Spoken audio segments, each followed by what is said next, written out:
You're watching SportsBeat Sunday with Tom Kirkland. Brought to you by your local Utah-based Farmers Insurance agent. Hello and welcome to SportsBeat Sunday. We have some great NFL highlights coming your way. The have-nots, former have-nots anyway, ruling tonight. Dodgers-Phillies NLCS Game 3 plus international superstar Apolo Anton Ono stopping by. But we begin with our weekly poll watch. Cougars and Utes stay unbeaten, and major factors in the top 25 polls. You saw 3 of the top 4 teams lose yesterday and last night, creating a bull rush for the top spots. Certainly changes the perspective on a football season. Wayne says he's the only Cougar player with more than one child. He agrees that trying to juggle football, school, and his young family is a big challenge, one he obviously is handling very well. We have another major World Cup event coming to the Olympic Oval next week. Let's see, 190 athletes from 25 countries. It must be great to be able to compete here in the USA again. It's great to compete here in the US again. It's even better to compete here in Salt Lake City. We had a World Cup here last year, but again, this is basically the biggest event from short track that's been here in Salt Lake City since the Olympic Games in '02, and all the athletes will be here. It was sold out last year. Tickets are still available. What's it like? The atmosphere there, it's almost like an Olympics, and the ice, of course, is quick. Well, like I said, it's very fast ice. It's going to be an amazing venue, number one, but because it's so much more concentrated, there's not as many seats as there was when the games were here downtown. The fans will be much closer to the athletes, and I think the sense of speed they're going to be able to realize is pretty wild. Every single person who I talked to last year who came out and saw the event loved it, and they said that they can't wait to see the event again. So hopefully we'll sell it again. And, of course, Vancouver now 16 months away. I know that that's not even in the back of your mind anymore because you're going there to an event coming up here shortly. It's right here, concentrated in my forehead, literally. About 4 years ago, 3.5 years ago, or 3 years ago, excuse me, post Torino Games, I was thinking about Vancouver. Wasn't sure if I was going to continue to compete. Right. In my third Olympic Games. And, I remember thinking 4 years is a long ways away, and, man, just the time has flown by. And I'm preparing myself, preparing my body and my mind for my next, chapter in my life. And I'm having a fantastic time doing it. I still love the sport. You're kind of an old man now, right? Yeah, I'm an old man. My back's starting to hurt. It's hard to get out of bed now. You're such a veteran, though. I am a veteran on the team. It's my 12th year on the national team. I've made 12 world teams. And this is my third Olympics. I have 5 medals, and hopefully I get on the podium for the United States one more time. Vancouver, great for us because it's almost the same time zone, and it's going to be almost real time for the Olympics. And they're apparently on their way to being ready. They're very ready. Following the World Cup we have here next weekend, we have another World Cup in Vancouver, BC at the same venue. So we get to test out the ice, see the facility. Me being a Seattle native, Vancouver's 2 hours from my house.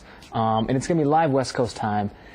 Really, I think this games is going to be spectacular. I mean, Beijing was phenomenal, and everybody who watched the games, opening ceremonies, closing ceremonies, all the events that occurred said the same thing. But there's something a little bit more romantic about the Winter Games, and I think it's something to do with the snow and the cold. Plus, the Winter Games are so much smaller, so the attention to detail is a little bit more crisp. There's not as many athletes to focus on. And I think that romanticism is going to be something that people are really going to attach to. Everybody in Beijing and around the world watched Michael Phelps win 8. You have a number in your mind that you'd like to bring home?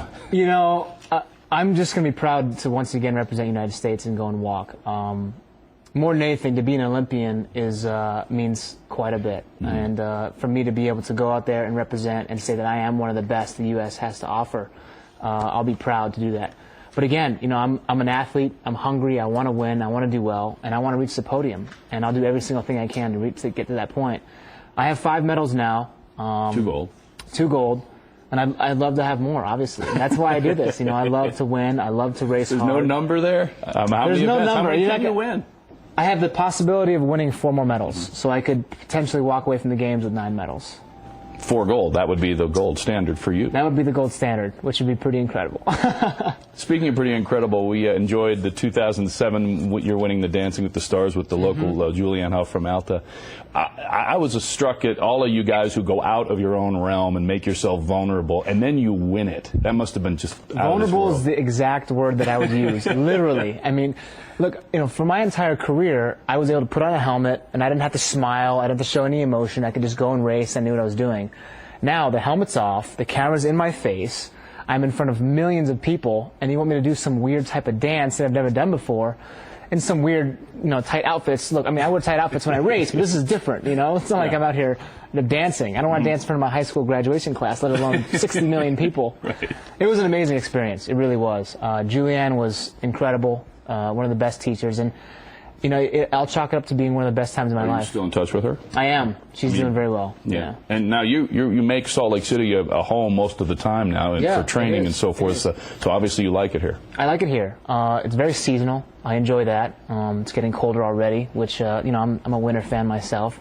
Had a long summer, but it's definitely different than my hometown in Seattle. The climate's different, the people are different, but I like it here. Everybody's very nice, very hospitable, and I still feel like the Olympic vibe is still somewhat within the air, and that's very important to me.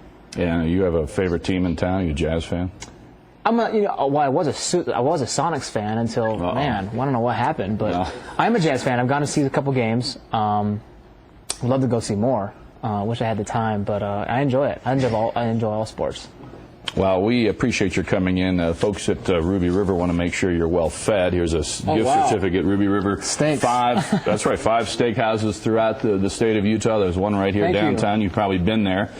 Great menus, obviously great steaks, great pastas, a great opportunity to go in and have a good time with some friends. And you've had a chance to look through the OGO catalog, OGO.com if you're out there. Great travel bags, golf bags. So you've had a chance to pick one out there. And again, thanks so much for coming in, and best of luck here this week coming up at the Olympic Oval. Folks will have an opportunity to find out where they can get tickets. See you there. Okay, great. Thank you. Over 190 world-class skaters from 25 countries converging on the Olympic Oval next weekend, Friday, Saturday, Sunday. Last year's World Cup event sold out quickly, so hurry up and get your tickets, smithstix.com, or call 801-968-OVAL, 801-968-OVAL for tickets.